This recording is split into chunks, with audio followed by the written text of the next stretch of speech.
Hello friends, welcome to the study portal. Study portal में आप सबका स्वागत है। आज की क्लास में फ्रेंड हम बात करेंगे भारतीय संविधान में जो शेड्यूल्स ऑफ इंडियन कॉन्स्टिट्यूशन है, यानी जो अनुसूचियों का वर्णन किया है हमारे संविधान में। कितनी अनुसूचियां हमारे मूल संविधान में थी, कितनी अभी और बढ़कर हो गई है, कितनी टोटल पहले थी मूल संविधान में और कितनी टोटल अब है। सारी अनुसूचियों की हम पूरी डिटेल के साथ इसमें सारी अनुसूचियों को डिटेल टॉपिक्स में हम क्लियर करेंगे।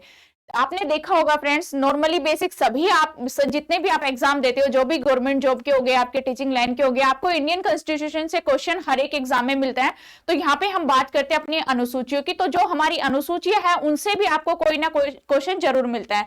जो भी हमारे राज्य है, संघ राज्य है, केंद्र सरकार, केंद्र शासित प्रदेश है, राज्य सरकारें, सभी का वर्णन जो है हमारे शेड्यूल्स में, हमारी अनुसूचियों में है। कौन से अनुसूची में क्या है, कौन से आर्टिकल्स के अंदर आती है, हमारे मूल संविधान में कितने पार्ट्स थे, पहले क्या कितने आर्टिकल्स रहे हैं। समय समय पर फ्रेंड्स ये सभी चेंज होते रहते हैं, टाइम टू टाइम इनमें चेंजेस करने पड़ते हैं और इनकी संख्या में बढ़ोतरी होती रहती है। तो हम बात करेंगे अभी फिलहाल जितने हमारे शेड्यूल्स हैं टोटल सभी की। अभी देखते हैं फ्रेंड, जो भी स्टूडेंट किसी भी टीचिंग लाइन एग्जाम की प्रिपरेशन कर रहे हैं वो हमें अपना नेम, सिटी और एग्जाम लिखकर, ये एग्जाम्पल के लिए आपको दिया हुआ है। जैसे नेम है आपका अमन, सिटी है दिल्ली, एग्जाम है आपका DSSB, पोस्ट है आपकी पॉजिटिव पॉलिटिकल साइंस। तो आप हमें ऐसे लिखकर 8447410108 पर व्हाट्सएप कर दीजिए।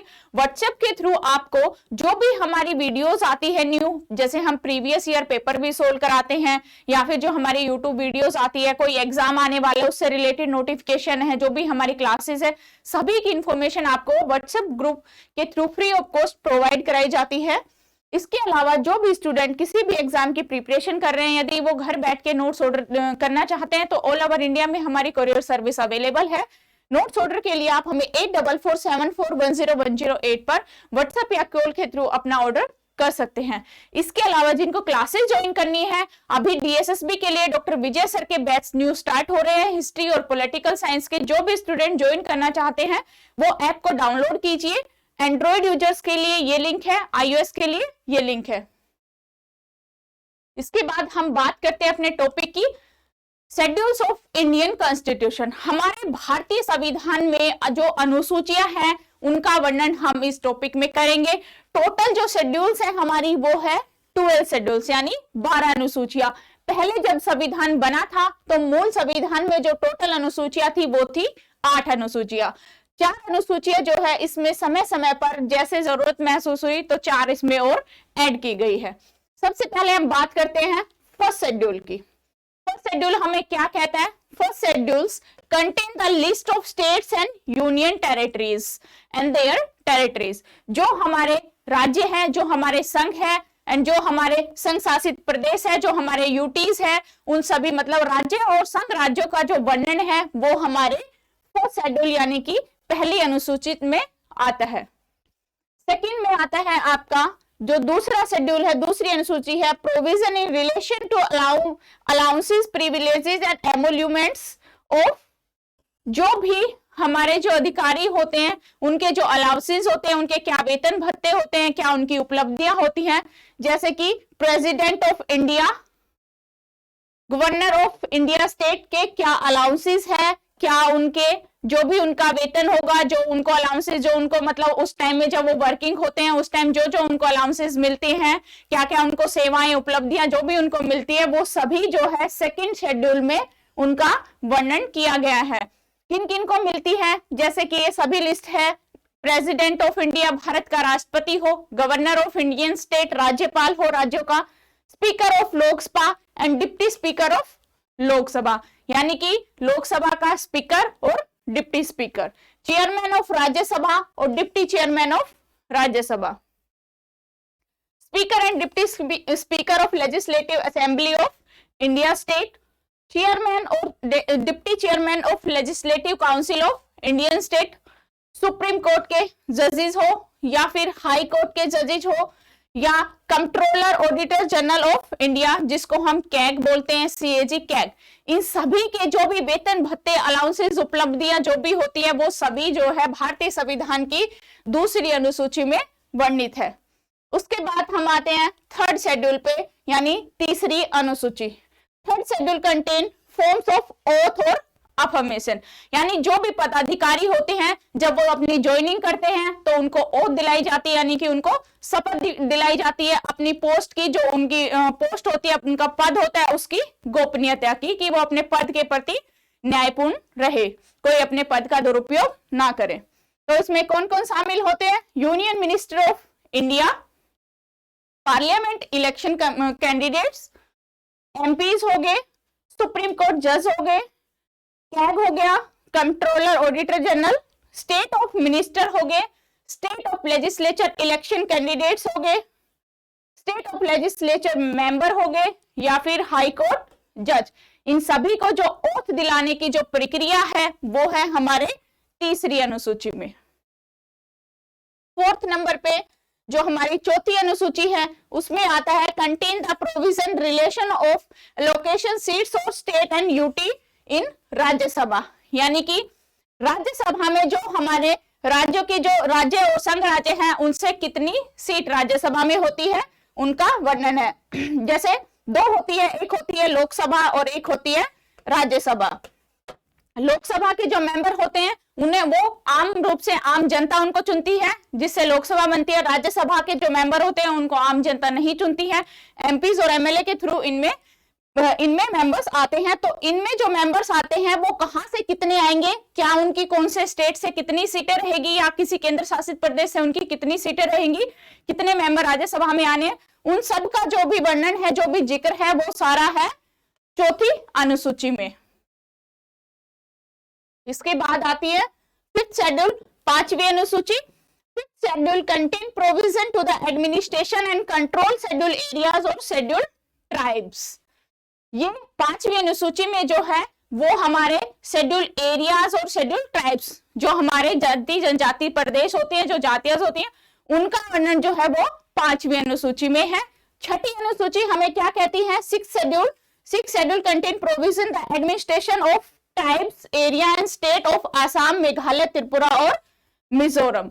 जो हमारे आसाम, मेघालय त्रिपुरा और मिजोरम, इन चारों स्टेट्स की जो ट्राइब्स है, जो जातियां हैं, जो इनका एरिया, वो हमारे छठी अनुसूची में वर्णित है। यानी हमारी पांचवी और छठी जो शेड्यूल्स है वो हमारी ट्राइब्स से रिलेटेड, ट्राइब्स एरिया और ट्राइब शेड्यूल से रिलेटेड है। उसके बाद आता है seventh schedule. Seventh schedule contains union list, state list और कंकरेंट लिस्ट, यानी कि जो तीनों लिस्टें होती हैं, जो तीन सूचियां होती है, यानी यूनियन लिस्ट जिसपे संघ सरकार कानून बनाती है, स्टेट लिस्ट होती है जो राज्य सरकार के अंडर आती है, एंड कंकरेंट लिस्ट होती है जिन पर ये दोनों ही कानून बनाती है, यानी संघ सरकार भी और राज्य सरकार भी, वो आती है हमारे सेवंथ शेड्यूल में। उसके बाद सातवीं अनुसूची में हमारी तीनों लिस्टों का वर्णन है, संघ सूची, राज्य सूची और समवर्ती सूची। क्या क्या इनमें कौन से टॉपिक है, टॉपिक जो है, जो भी इनके विषय होते हैं वो घटते बढ़ते रहते हैं। इन दोनों, संघ सरकार अपने विषयों पर कानून बनाती है, राज्य सरकार अपने विषयों पर कानून बनाती है, लेकिन जो समवर्ती सूची है उसके विषयों पर दोनों ही कानून बना सकते हैं। यदि दोनों के कानून क्लैश हो जाते हैं तो संघ सरकार का जो कानून होगा वो मान्य होगा और राज्य सरकार का रद्द माना जाएगा। इसके बाद आते हैं एट शेड्यूल, यानी आठवीं अनुसूची। Deal with 22 official language recognise the constitution. ये हमें हमारे संविधान में जो 22 भाषाओं को मान्यता प्राप्त है उनका वर्णन हमारी आठवीं अनुसूची में है। संविधान में जो पहले 22 भाषाएं जो है वो पहले 12 भाषाएं हुआ करती थी, जो कि अब टोटल 22 हो गई है। इन्हीं भाषाओं में हमारे सरकारी कामकाज भी होते हैं, जो हमारे स्टेटों में बोली जाने वाली भाषाएं होती है वो भी हमारी संवैधानिक भाषाएं होती है, जो बच्चे पढ़ते हैं, जिस विषय जो भाषाएं हमें पढ़ाई जाती है, सारे हमें संविधान से संवैधानिक भाषाएं होती है। उसके बाद आते हैं हम ninth schedule. Deal with state acts regulation that deal with land reforms, abolitions of zamindari system. It also deal with the acts and regulation parliament dealing with matters. जो 9वीं हमारी अनुसूची है उसमें क्या है? स्टेट एक्ट्स रेगुलेशन डील होते, जो जमींदारी या भूमि जमींदारी जो प्रथा होता है, भूमि जमींदारी जो प्रक्रिया है उनका वर्णन जो है वो 9वीं अनुसूची में है कि जमींदारों से कैसे भूमि लेके गरीबों में देनी है, कैसे किसी जमीन को अधिग्रहण करना है, राज्य के अंडर जो जमीनें आती है उसको कैसे अधिग्रहण करना है, उन सब का वर्णन जो है वो हमारी 9वीं अनुसूची में है। उसके बाद आती है 10th शेड्यूल 10वीं अनुसूची, contain provision relation disqualification the member of the parliament and state legislature on the ground of defections. 10वीं अनुसूची जो है वो डिस्क्वालिफिकेशन ऑफ पार्लियामेंट और स्टेट लेजिस्लेचर्स के मेंबर का जो ग्राउंड डिफेक्शंस होता है उसका जो डिस्क्वालिफिकेशन है उनका जो वर्णन है वो हमारी 10वीं अनुसूची में है।